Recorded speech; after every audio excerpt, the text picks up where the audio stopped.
بس دی ډیر شو میرا نور بس دی مونږ نور ته په دې کور کې نشو ساتلی. اخیر دا زما لور ده. که دې لور ده نو څه وشول؟ په ټول کلي کې زمونږ بې عزتي کېږي.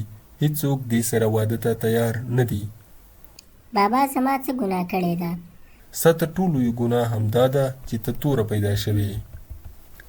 دا خبرې د میرا په زړه کې د غشې په شان ننوتې، خو مور یې بیا یو ځل د مخنیوي هڅه وکړه. مه یې وباسئ، دا به چېرته لاړه شي؟ چې هر چېرته ځي ولاړه دې شي. له نن وروسته په دې کور کې دا قدم نشي ایښودلی. لږه شیبه وروسته میرا په خپل کوټه کې ولاړه وه، اوښکې یې نه درېدې. هغې یو زوړ بوجۍ راواخیست، پکې یې یو څو میوې کېښودې او یو کوچنی د اوبو بوتل. بیا یې یو ځل خپل کور ته وکتل. همغه دیوالونه، همغه انګړ چیرې چې یې د ماشومتوب هره لحظه تېره کړې وه. خو نن دا کور نور د هغې لپاره نه و. دروازه ورو خلاصه شوه او میرا بې له دې چې شاته وګوري بهر ووتله. د هر ګام سره یې په زړه کې زړه درېځېده. په تګ تګ کې یې کله شاته کتلې او مخې ته یې یو غټ ځنګل راغی. لوړې لوړې ونې وې، د باد شور و او یو عجبه چوپتیا وه. ویره وه، خو درېدل هېڅ معنا نه لرله. د تګ په وخت کې یې له ځانه وپوښتل، آیا زما رنګ رښتیا دومره بدرنګ ده؟ آیا زه هېڅکله د چا وړ نشم کېدی؟ د همدې فکرونو کې ډوبه وه. میرا مخ ته روانه وه چې ناڅاپه د بوټو تر شا یو خوځښت راغی. ګامونه یې په خپله ورو شول. ورو ورو یې بوټي لرې کړل چې ویې کتل. هلته یو هلک پروت دی، بېهوشه و. ښکاره و چې د شتمنې کورنۍ د ځکه جامې یې ښې وې، خو د دړو او نورو شیانو نه ډکې وې. یوه شیبه لپاره میرا شاته لاړه، خو بیا یې ذهن ته یو خیال راغی، که یې همداسې پرېږدي ښایي ژوندی پاتې نه شي. له هغې بوجۍ نه یې اوبه راوویستې او ورو یې د هغه په مخ وشیندلې. څو ثانیې وروسته هغه وخوځېده. د هلک ګوتې وخوځېدې او ورو ورو یې سترګې خلاصې شوې.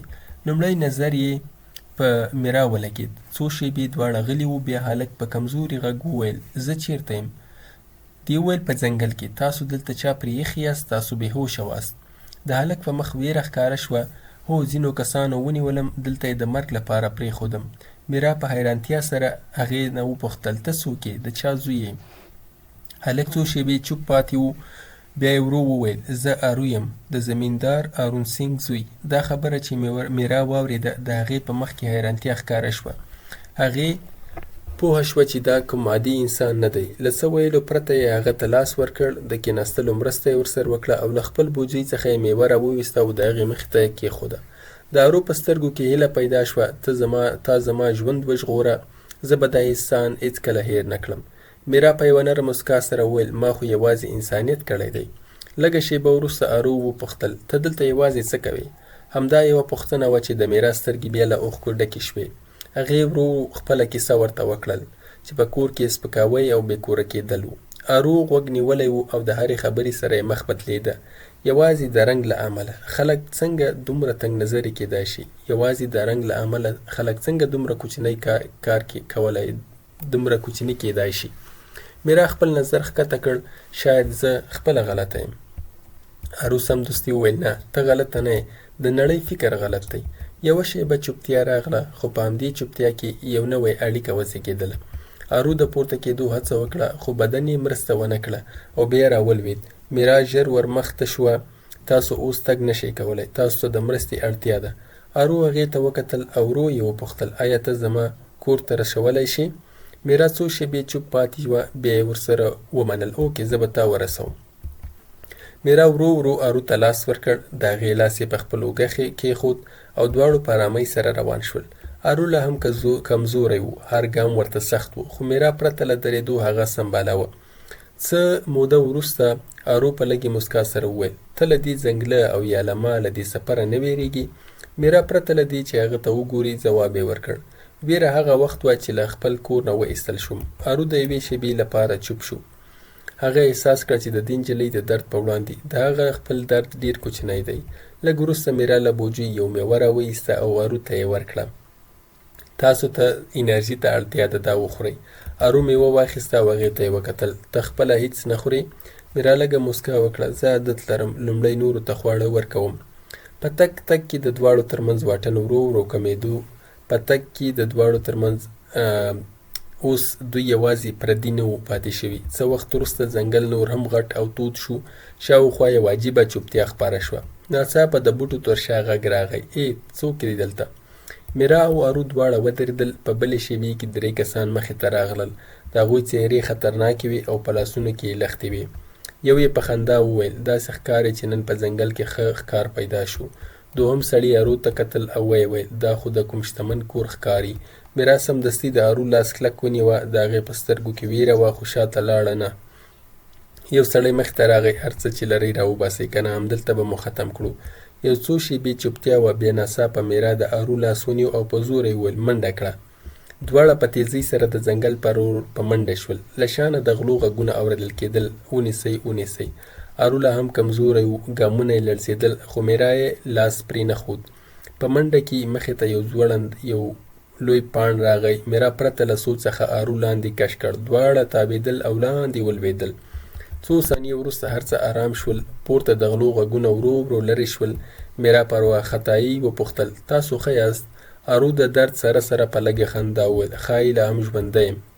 دواړه لږ وخت هلته ناست وو. ساه یې تیزه وه خو یو ډول سکون هم موجود و. ارو میرا ته کتل. که نه وای نن به شاید زه مړ شوی وای. میرا خپل نظر ښکته کړ. ستاسو ژوند ژغورل ضروري و. ارو ورو وویل نه یوازې ژوند نه، ته ماته د ژوند کولو دلیل راکړ. میرا هغه ته وکتل او د لومړي ځل لپاره یې د هغه په سترګو کې یو بل ډول احساس ولید. ورو ورو دواړه بیا پورته شول او مخ ته روان شول. اوس لاره دومره ویرونکې نه ښکارېده ځکه نور یوازې نه وو. په تګ کې ارو ناڅاپه وپوښتل میرا آیا کله دې داسې احساس کړی چې ته یوازې؟ میرا لږه موسکا وکړه. مخکې به داسې وو خو اوس نه. ارو هغې ته وکتل. ولې اوس نه؟ میرا ورو وویل ځکه اوس څوک شته چې ما درک کړي. د ارو په مخ یو نرم موسکا خپره شوه. ماښام را رسېدلی و. د اوږد سفر وروسته ځنګل ورو ورو پای ته ورسېد او مخې ته په لرې کې یوه لویه ماڼۍ ښکاره شوه. لوړ دیوالونه، درنه دروازه او شاوخوا یې ګاډان ولاړ وو. ارو په ورو غږ وویل دا زما کور دی. میرا څو شېبې ودرېده. دا لومړی ځل و چې هغې دومره لویه ماڼۍ لیدله. د هغې په زړه کې لږه ویره او یو ډول شرم پیدا شو. په دروازه کې ولاړ نوکرانو چې کله ارو ولید سمدستي یې منډې کړې. ووړ مالک تاسو چیرته وئ؟ زمیندار صاحب ډېر اندېښمن و. په لږو شېبو کې د ماڼۍ دننه خبر خپور شو. دروازه په تیزۍ خلاصه شوه او مخې ته ارون سینګ راغی. لوړ قد، تیزې سترګې او پر مخ یې سختي ښکاره وه. کله چې ارو ولید په سترګو کې یې راحت ښکاره شو. سمدستي مخ ته راغی او هغه یې ونیوه. ارو ته ښه یې؟ ارو ورو وویل زه ښه یم پلارجانه. که میرا نه وای ښایي نن به ژوندی نه وم. د ارون سینګ نظر لومړی ځل په میرا ولګېد. هغه یې له سر نه تر پښو وکتله. ساده کالي، ستړی مخ او تور رنګ. سمدستي یې په سترګو کې یخوالی ښکاره شو. ارو وویل پلارجانه دې زما ژوند ژغورلی دی. ارون سینګ په دروند خو سړه لهجه وویل ښه ده دې ته انعام ورکړئ او له دې ځایه ولېږئ. دا خبره چې وشوه میرا حیرانه شوه. د ارو په مخ هم ناارامي ښکاره شوه. ارو سمدستي وویل پلارجانه دا د انعام لپاره نه ده راغلی. دې زما مرسته کړې او تر دې ځایه راوستلم. د ارون سینګ غږ نور هم سخت شو. نو بیا دا څه غواړي؟ میرا سمدستي سر ټیټ کړ. ما ته هیڅ نه دی پکار، زه یوازې مرسته کوم. ارو میرا ته وکتل. بیا ناڅاپه یې هغه خبره وکړه چې هیچا فکر هم نه و کړی. پلارجانه زه غواړم له میرا سره واده وکړم. ټول چاپېریال یودم چوپ شو. د نوکرانو ساګانې ودرېدې. د ارون سینګ مخ له کاره ډک شو. ته پوهېږې ته څه وایې؟ ارو بې له ځنډه وویل هو پلارجانه زه په هوښ کې یم او دا رښتیا ده. ارون سینګ په کار میرا ته وکتل. په دې نجلۍ کې څه شته چې ته یې د دې کور ناوې جوړول غواړې؟ ارو په ارامه خو قوي غږ وویل د دې زما ژوند ژغورلی دی او دا د زړه له مخې ډېره ښه ده. ارون سینګ وخندل خو دا خندا له تانو ډکه وه. د زړه ښه والی بس نه دی، د دې کور ناوې کېدو لپاره حیثیت هم پکار دی.